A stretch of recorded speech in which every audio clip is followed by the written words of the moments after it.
성탄절이 며칠 남았는 줄 아세요? 다음 주 화요일이니까 오늘이 수요일이니까 5일 남았죠. 오늘 다음에 6일 남았습니다. 6일 지나면 성탄절입니다. 성탄의 기쁨이 가득해야 되는데, 그죠? 올해가 며칠 남았는 줄 아세요? 2018년이. 오늘이 19일이니까 31일까지 12일 남았어요. 12일 지나면 2018년이 끝납니다. 세상에 믿겨집니까? 야, 세월이 얼마나 빠릅니까? 살같이 간다는 말이 실감나지 않습니까? 12일이 지나면 2018년은 영원한 역사 속으로 사라집니다. 우리 생애 가운데 다시금 2018년은 만나지를 못합니다. 하루하루 살 때는 그렇게 빨리 지나가는지 사실 잘 모르잖아요. 그런데 지나고 난 뒤안길을 돌아보면 순식간에 달려온 것 같아요. 시편 90편 4절 말씀. 우리 자주 암송하는 말씀이죠. 자막을 부탁합니다. 시편 90편 4절 같이 읽읍시다. 시작. 주의 목전에는 천년이 지나간 어제 같으며 밤의 한 순간 같을 뿐임이니다. 아멘. 이 자막 그대로 좀 놔두십시오. 주의 목전에는 몇 년이? 천년이. 천년은 전설 따라 삼천리 같은 시간 아닙니까? 불가능한 시간이에요. 요즘 100세 시대라고 말하지만은 100세 시대를 10번을 살아요. 천년이에요. 그러나 주의 목전에는 천년이 지나간 어제 같다며. 밤의 한 순간, 한 경점이라고 하잖아요. 한 순간 같을 뿐입니다. 세월이 빠르다는 말씀이죠. 그 다음에는 우리의 연수가 70이요 강건하면 80이라도 그 연수의 자랑은 수고와 슬픔뿐이요 신속히 가니 날아가나이다. 그 연수의 자랑은 수고와 슬픔뿐이래요. 제가 종종 우리 수요예배 때 이런 말씀을 하는데 이 무천년설을 주장하는 사람이거나 또는 실현된 종말론을 주장하는 종말론에 다양한 견해가 있어요. 그 가운데 실현된 종말론은 천국은 이미 이 땅에 실현됐다고 말하는 사람들, 이 땅이 천국이라고 말하는 사람들. 우리의 연수는 수고와 슬픔뿐이라 성경은 이렇게 말하는데 이 땅이 천국이라고 말하는 사람도 있어요. 제가 그때마다 얘기를 하죠. 그분들은 진방을 아뢰면서 그렇다고. 우리 삶의 아픔들은 제가 볼 때는 정말 천국보다도 지옥에 가까운 삶이에요. 힘듭니다. 힘들어요. 그래서 인생의 걸음을 고해의 바다에 다른 종교에서는 비유하기도 하고 광야길에 비유하기도 하고 나그네 길에 비유하기도 하고 항해하는 배에 비유하기도 하고 우리의 연수는 수고와 슬픔뿐이라. 수고와 슬픔이 있을 때 여러분 스트레스를 어떻게 이깁니까? 우리가 뭐 술을 먹을 수는 없잖아요. 그죠? 목사가 스트레스 받을까요? 안 받을까요? 제 얼굴에 스트레스가 있어 보입니까? 없어 보입니까? 저는 뜁니다. 전 뜁니다. 한 3시간 정도는 뛰어야 사실은 좀 직성이 풀립니다. 근데 정말 우리 서울에서 제일 아쉬운 것 중에 하나는 이 밖에 마음껏 뛸 수 있는 자연이 참 적다는 거예요. 그래서 피트니스 센터에 가서 뜁니다. 그 러닝머신, 트레드밀에서 뜁니다.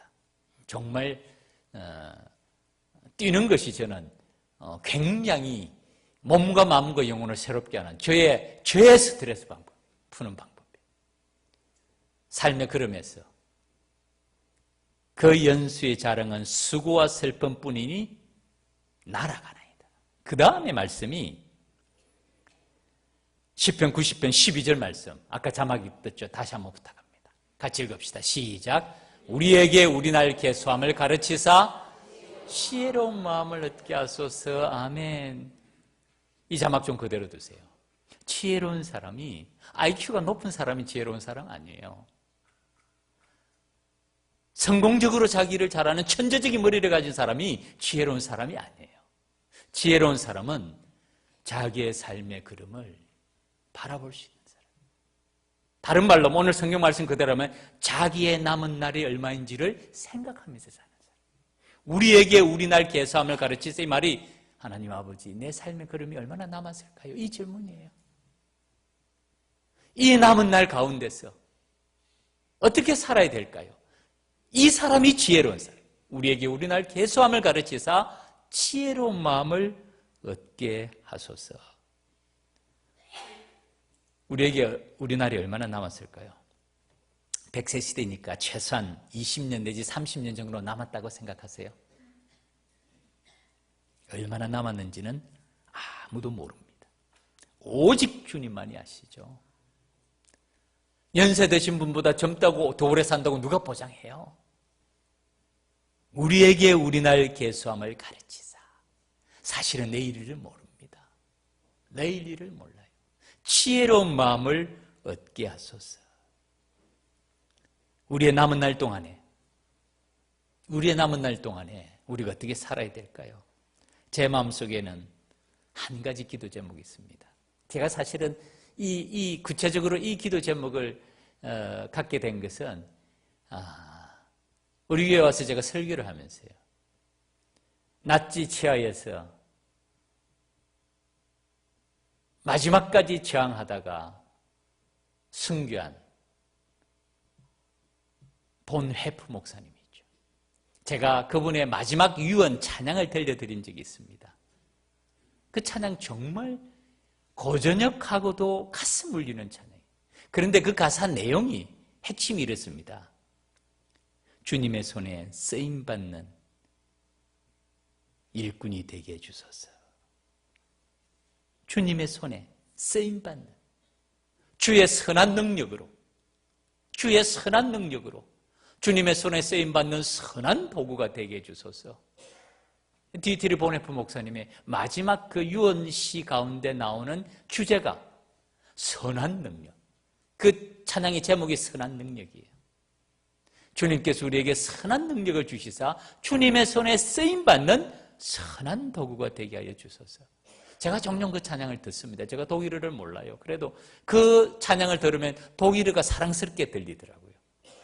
사실 독일어에 대한 어감은 좋지 않잖아요.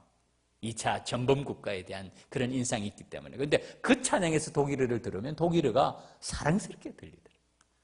선한 능력으로 주의 손에 쓰임받는 일꾼이 되게 하소서. 기억하실지 모르겠습니다. 제게는 불가능한 몇 가지의 기도 제목이 있어요.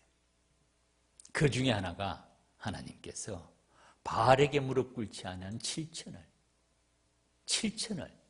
준비해 놓으셨다고 말씀하셨는데 우리 서울남교회 가운데서 제4회 가운데서 이 시대를 본받지 아니하고 하나님의 뜻을 찾는 바알에게 무릎 꿇지 않은 7천을 주시사 이 시대에 새로운 역사를 일으켜 주시옵소서. 주의 기도 제목이에요. 사실은 불가능할까요? 가능할까요? 믿습니까? 아멘. 사람이 보기에는 불가능할 거예요. 그 가능하겠습니까? 저는 바알에게 무릎 꿇지 않는 이 7천이라는 숫자의 의미를 잘 모르겠어요. 7이라는 숫자는 완전수라는 걸 압니다.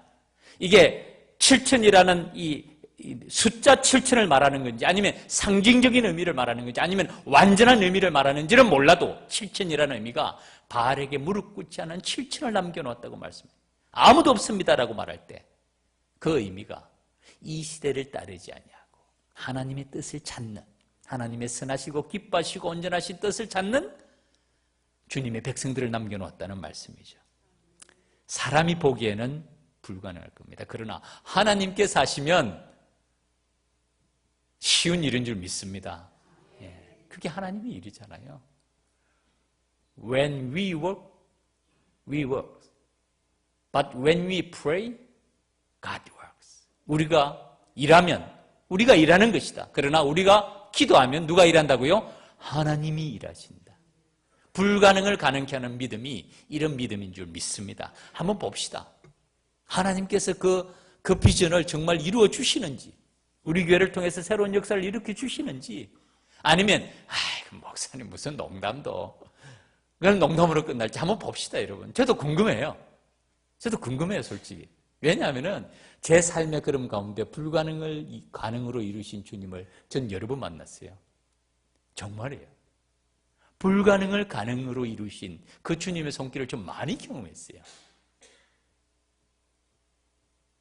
앞날의 걸음 가운데서도 우리가 보기에는 불가능하지만은 하나님께서 개입하시면 그야말로 식은 죽먹기가 되는 줄 믿습니다. 밀물과 썰물의 때가 있습니다. 아무리 밀물이 밀려 들어오기를 내가 바란다고 밀물이 밀려옵니까? 안 옵니까? 안 와요. 밀물의 때가 되면 물이 밀려옵니다. 때가 되면 하나님께서 파도를 일으켜 주실 것입니다. 파도는 사람이 일으킬 수 없어요. 때가 되어야 돼요. 때가 돼야 돼요. 하나님의 때가 되어야 돼요. 그래야 밀물이 밀려옵니다. 그 하나님의 때가 어딘지는 우리는 몰라요, 사실은. 그렇지 않나요? 하나님의 시간과 때를 우리가 어떻게 알 수 있겠습니까? 그러나 반드시 하나님의 때가 있는 줄 믿습니다. 그것이 하나님의 섭리하심이고 하나님의 인도하심입니다. 파도는 하나님께서 일으켜 주십니다. 그런데 하나님께서 그 파도를 일으켜 주실 때 우리는 어떻게 해야 된다고요? 그 파도를 탈 준비가 되어 있어요. 이게 하나님과 함께 일하는 방법이에요. 파도는 하나님께서 일으키세요. 그러나 그 파도가 일어날 때 우리는 탈 준비를 하고 있어야 돼요. 아무런 준비 없는데 파도만 일어나면 어떻게 될까요? 물에 빠져요. 잘못하면 죽어요. 그러나 큰 파도가 일어날 때 그 파도를 탈 수 있는 준비된 사람들, 훈련된 사람들이 있을 때 그 파도는 새로운 역사의 계기가 될 줄 믿습니다. 가장 중요한 준비가 무엇입니까? 그리스도를 닮아갑니다. 제자훈련의 마지막 단계가 뭐라고요? 제자훈련의 세 권으로 구성이 됩니다. 첫 번째가 제자훈련 터다지기, 두 번째가 아무도 흔들 수 없는 나의 구원이라는 교리편이에요. 지난주까지 마쳤어요. 지난주. 이번 주 방학입니다. 사실은 열공을 하고 있는 중이에요. 여러분, 제가 우리 교회 올 때하고 지금하고 비교해 보면 살이 붙은 것 같습니까? 살이 빠진 것 같습니까? 어떻게 보여요? 제가 밤이 없는 사람이에요. 제가 화요일 날 저녁에 제자훈련하고 수요예배 드리고 목요일 날 저녁에 제자훈련하고 금요일 날 금요기도회를 하면 전 밤이 없는 남자입니다, 사실은. 월요일과 토요일은 제일 바쁜 날이죠. 주일 준비하는데, 말씀 준비하는데 전력 투구하고, 주일은 아침부터 저녁까지고, 월요일 날도 크고 작은 일들이 참 많습니다. 웬만했으면 아마 저희 아내가 집을 나갔을 거예요. 이 남자가 집을 하숙집으로 생각하나. 웬만했으면 나갈 거예요. 우리 아이들이 와보고 깜짝 놀래요. 아빠 얼굴 보기가 힘들대요. 그래도 전 참 기쁩니다. 함께 말씀을 공부하고 말씀을 배우고 이 제자훈련하는 시간은요, 제가 재충전하는 시간이에요. 얼마나 기쁜지. 하나님께서 이런 훈련을 통해서 터다지기, 기초를 다진 다음에 아무도 흔들 수 없는 나의 구원이라는 교리를 공부하고 마지막 3권, 이제 이번 겨울 방학이 지나고 6월 말, 6월 중순 정도 되면 다시 이제 마지막 3권을 시작합니다. 그러면 그 학기에 제자훈련 1, 2, 3권이 다 마치는데 마지막 3권의 제목이 작은 예수가 되라. 사실은 이게 핵심이에요. 3권 가운데 가장 핵심이 바로 여기 있습니다. 목표가 여기야. 작은 예수가 되라. 참 좀 부담스러운 말씀 아닙니까? 우리 보고 작은 예수가 되라 그러는데 우리가 작은 예수 같습니까? 제가 이 작은 예수가 되라는 말을 들을 때마다 한 분이 생각나요. 오카노 목사님입니다. 그분이 설교하면서 그런 말씀하시더라고요. 여러분, 제가 작은 예수처럼 예수님을 닮았다고 생각합니까? 이렇게 말하면서 아마 저보고 예수님을 닮았다고 말하는 사람이 있으면 제가 웃을 거라고. 참 우리의 모습 가운데 주님의 모습을 담는다는 것은 어려운 일입니다. 그리고 우리 모습 가운데 주님의 모습이 얼마만큼 있을까요? 그럼에도 불구하고 우리의 목표는 무엇이라고요? 작은 예수가 돼요. 69절 성경 암송 마지막 이 시리즈가 그리스도를 닮아감, 동일한 의미죠. 그리스도를 닮아가라, 작은 예수가 되라. 무엇이 다른가요? 같은 의미입니다. 이것이 사실은 신앙생활과 예배와 교육과 믿음의 걸음 맨 마지막이에요. 맨 마지막 목표예요. 목표. 작은 예수가 되고 그리스도를 닮아가는 신앙인이 되는 게 이게 우리의 신앙의 목표입니다. 69절 A, B, C, D, E 5개 공부했잖아요. 맨 처음에는 새로운 삶, 두 번째는 그리스도를 전파함, 세 번째는 하나님을 의뢰함, 네 번째는 그리스도 제자의 자격, 그리고 맨 마지막 5번째가 그리스도를 닮아감이에요. 이것이 우리 신앙생활의 목표점입니다. 그 그리스도를 닮아감의 첫 번째 주제가 사랑. 지난 시간에 우리가 요한복음 13장 34절 35절 자, 우리 복습하는 마음으로 한번 암송해 볼까요? 준비하시고 시작. 새 계명을 너희에게 주노니 서로 사랑하라. 내가 너희를 사랑한 것 같이 너희도 서로 사랑하라. 너희가 서로 사랑하면 이로써 모든 사람이 너희가 내 제자인 줄 알리라. 아멘. 참 부끄러운 말씀이에요. 우리가 암송하기에 참 부끄러운 말씀이에요. 요한일서 3장 18절 우리 찬양대와 암송하면서도 참 제가 부끄러워요. 자녀들아, 우리가 말과 혀로만 사랑하지 말고 행함과 진실함으로 하자. 참 부끄러워요. 그럼에도 불구하고 말씀을 암송해야 됩니다. 그럼에도 불구하고 말씀을 가슴에 담아야 돼요. 새 계명을 너희에게 주노니 서로 사랑하라. 새 계명, 모든 계명의 요약, 새 계명을 너희에게 준다. 서로 사랑하라. 마태복음 22장 37절부터 40절 말씀 자막을 준비했습니다. 예수님께서 모든 율법과 선지자의 강령을 요약하신 말씀이에요. 예수께서 이르시되 네 마음을 다하고 목숨을 다하고 뜻을 다하여 주 내 하나님을 사랑하라 하셨으니 이것이 크고 첫째 되는 계명이요 둘째도 그와 같으니 내 이웃을 내 자신같이 사랑하라 하셨으니 이 두 계명이 온 율법과 선지자의 강령이니라. 아멘. 이 세 계명이에요. 예수님께서 모든 계명을 한 문장으로 요약하시기에 사랑, 하나님을 사랑하고 이웃을 사랑하고. 참 부끄러워요. 우리가 참 부끄러워요. 저도 부끄러워요. 제 자신. 말만 사랑한다고 말해요. 자녀들아, 말과 혀로만 사랑하지 말고 행함과 진실함으로 하라고 말하는데 참 우리의 모습을 돌아보면 부끄럽습니다. 그렇기 때문에 우리가 이 말씀을 암송을 하지 말아야 되는 것 절대로 아니에요. 부끄럽기 때문에 더 암송해야 됩니다. 부끄럽기 때문에 더 암송해야 돼요. 제가 지난 주일날 2부 예배 드릴 때 우리 찬양대 1부, 2부 예배 찬양대원들이 고생 좀 많이 합니다. 왜냐하면 매주일마다 제가 들어가서 기도하기 전에 꼭 암송을 다 하게 해요. 심지어는 남자 파트만 따로 하게 하고 여자 파트만 따로 하게 하고 찬양하기도 바빠 죽겠는데 목사님 와서 암송까지 하라 그러니까 얼마나 열받겠습니까? 그런데 열받는 사람은 아무도 없습니다. 제가 지난주에 이 말씀하면서 물어봤어요. 이 말씀 누구에게 하신 말씀일까요? 제가 정확하게 얘기를 해줬습니다. 이 말씀은 지휘자에게 하는 말씀입니다.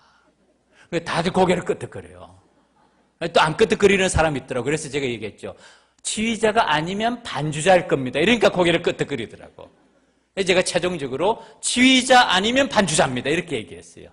이 말씀은 지휘자 아니면 반주자 둘 중에 한 사람에게 하신 말씀일 겁니다. 나에게 하신 말씀. 나에게 하신 말씀. 자녀들아, 우리가 말과 혀로만 사랑하지 말고 립 서비스만 하지 말고 공허한 말만 하지 말고 행함과 진실함으로 행함과 진실함으로 나에게 주시는 설교만 뻔드르게 하지 말고 정말 그리스도의 사랑으로 하나님의 자녀들에게 생명의 말씀을 전해라. 주여 내게 성령으로 충만하게 채우사 생명수가 강물처럼 흐르게 하옵소서. 제가 늘 기도드려요. 강당기도를 할 때마다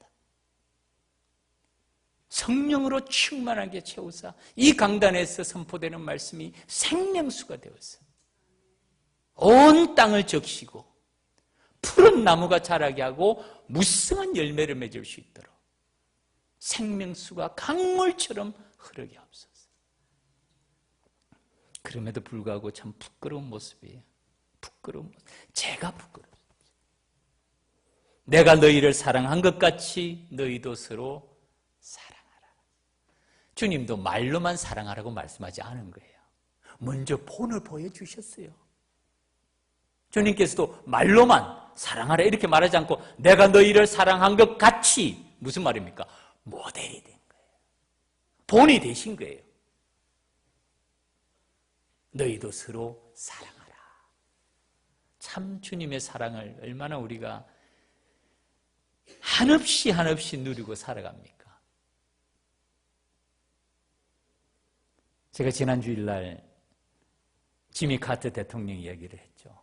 그분은 항상 나는 그리스도인입니다. I am a Christian 이렇게 말하지 않고 뭐라고 말한다고요? 나는 거듭난 그리스도인입니다. 다시 태어난 그리스도인이라는 게 I am a born again Christian. 제가 중생이라는 말이요. 이게 제자 훈련입니다. 마지막 과가 거듭난 사람들이라는 주제였어요. 제가 말씀을 준비하고 같이 나누지만은 끝나고 나면 그 말씀이 제게 항상 깊이 새겨집니다. 도대체 거듭난다는 게. 그러면서 그 말씀이 정말 보석처럼 제 마음에 박혀요. 나중에 우리 제자 훈련을 받은 분들은 소그룹 리더가 돼야 됩니다. Teaching is learning이에요. 가르치는 게 꼭 배우는 거예요. 정말이에요. 제자훈련 받고 난 다음에 제자훈련 받았습니다. 끝나는 거 아니에요. 제가 지금부터 서서히 얘기하고 있습니다. 소그룹 리더로서 교회가 견고히 세워지는 이 핵심 멤버가 되어야 됩니다. 제가 가르치면서 제가 배워요. 거듭난 백성, 다시 태어난 백성이라는 의미가 제 자신의 삶을 보면서도 깊이 생각합니다. 그러면서 하나님의 은혜가 참 놀랍구나. 여러분 자녀 사랑하잖아요. 끔찍히 사랑하잖아요. 애들이 때로는 어리광 부리고 징징거리고 해도 참잖아요. 그리고 가능하면 자녀들에게 잘해주려고 하잖아요. 그게 자녀 아닙니까?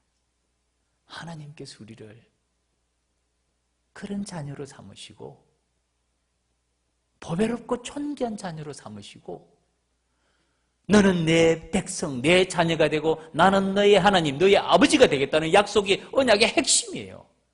제가 그 말씀을 생각하고 믿음의 가족들을 보면 얼마나 사랑스럽고 귀한 분들인지 몰라요. 하나님의 자녀가 아닌 사람들하고는 달라요, 여러분. 달라요. 달라도 많이 달라요. 그게 하나님의 자녀예요. 간호학교 가보면 알잖아요. 애들이 한 200명 있어도 딱 들어가자마자 자기가 눈에 딱 띄잖아요. 왜냐하면 내 새끼거든. 내 새끼거든. 하나님께도 마찬가지예요. 거듭난 born again. 다시 태어난 하나님의 자녀라는 의미가 바로 그게요. 생명을 일으키기 땅에 부모의 자녀로 태어났지만 우리는 하나님의 자녀로 다시 태어난 거예요. 그 사람이 그리스도인 줄 믿습니다. 내가 너희를 사랑한 것 같이 너희도 서로 사랑하라. 너희가 서로 사랑하면 이로써 모든 사람이 너희가 내 제자인 줄 알리라. 말씀을 맺겠습니다. 사랑, 참 부끄러운 말씀이고 참 부족한 우리가 이 말씀을 하기에는 너무 송구스러운 말씀이지만은 주님께서는 우리에게 이 말씀을 주십니다. 이 말씀을 주세요.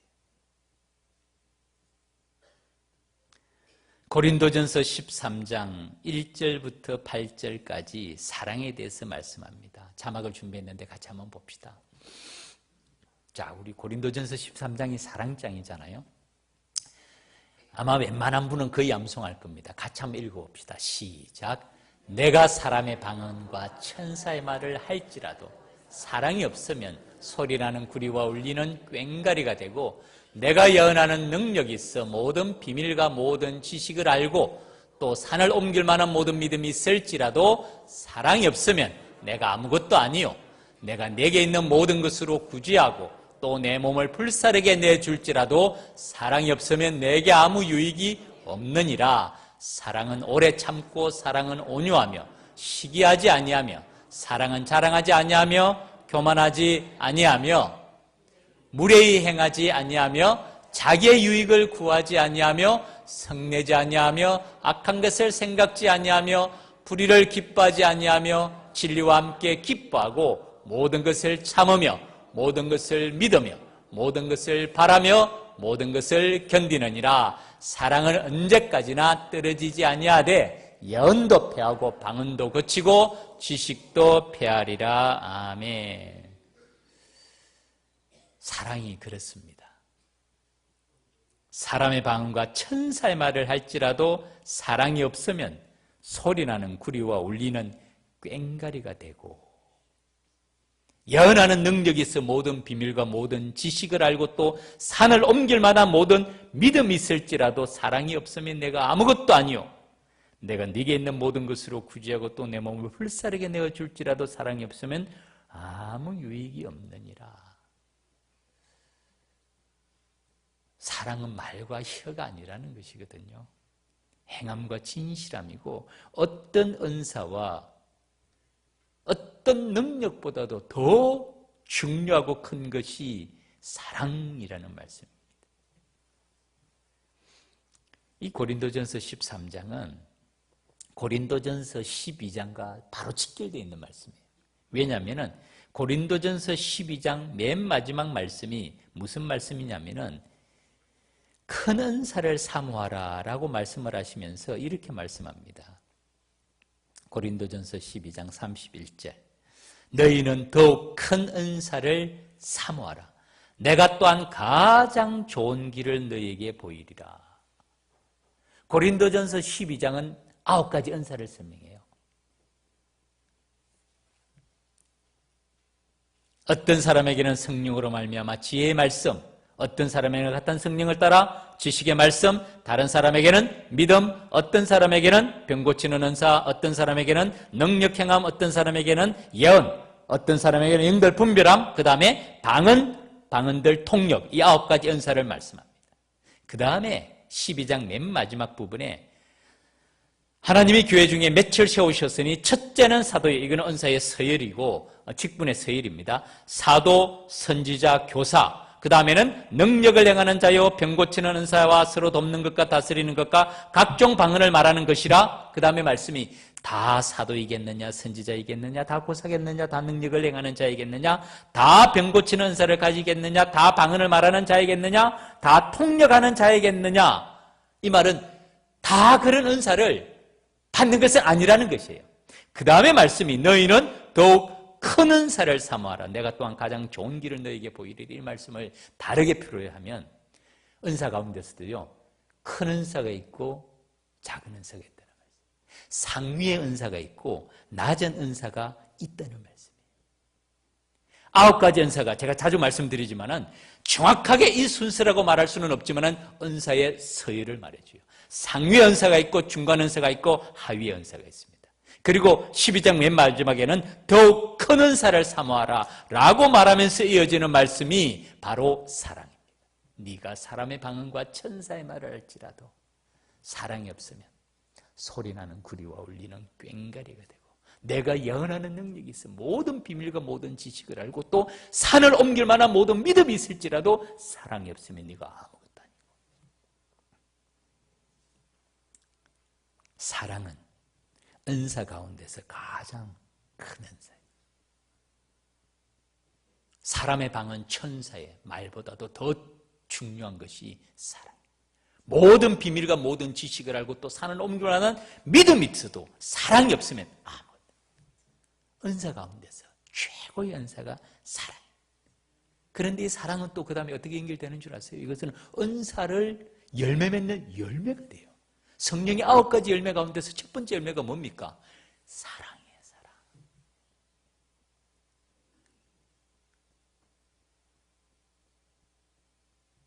참 하나님께서는 우리에게 말할 수 없는 사랑을 부어주셨는데 우리는 그 사랑을 못 느끼는 것 같아요. 못 느끼는 것 같아요. 저를 봐도 그래요. 제 얘기하는 거예요. 나같이 형을 많은 사람을 하나님께서 사랑해 주셔서 하나님의 자녀로 세워주신 그 사랑에 대한 감사와 감격이 별로 없어요. 그러니까 우리가 사실은 그 사랑을 모르니까 사랑을 잘 못해요.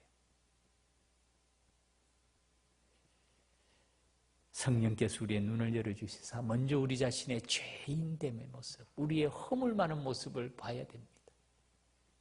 자복과 회개가 있어야 된다는 것이 바로 그거예요. 내 자신의 허물 많은 모습을 보고 나 자신의 모습을 보고 하나님의 사랑과 그 은혜에 감격할 때 나의 많은 허물에도 나를 사랑하신 그 주님의 사랑에 감사해서 또 다른 사람의 허물을 덮어주고 사랑할 수 있는 그것이 그리스도의 공동체인데 참 우리의 모습이 너무나도 부끄럽고 안타까운 모습입니다.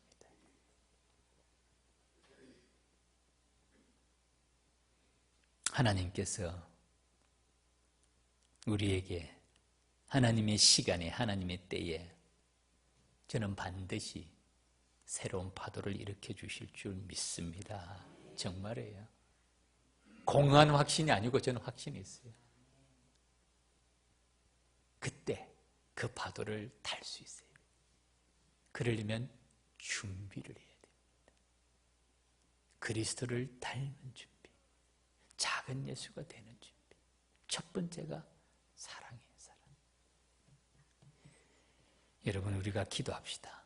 우리 모두 교회의 부흥과 성장을 다 바라지 않습니까? 정말 우리 교회가 부흥하고 성장하기 위해서 우리가 어떻게 해야 될까요? 어떤 모습으로 나아가야 될까요? 어떻게 할 때 하나님께서 은혜를 베풀어 주실까요? 준비가 있어야 됩니다. 2018년이 12일 남았어요. 이제 2019년 밝아옵니다. 하나님께서 정말 주의 은혜로 좋은 새로운 교육자들을 보내주시고 또 우리 기존 교육자들도 얼마나 다들 좋은 분들이에요.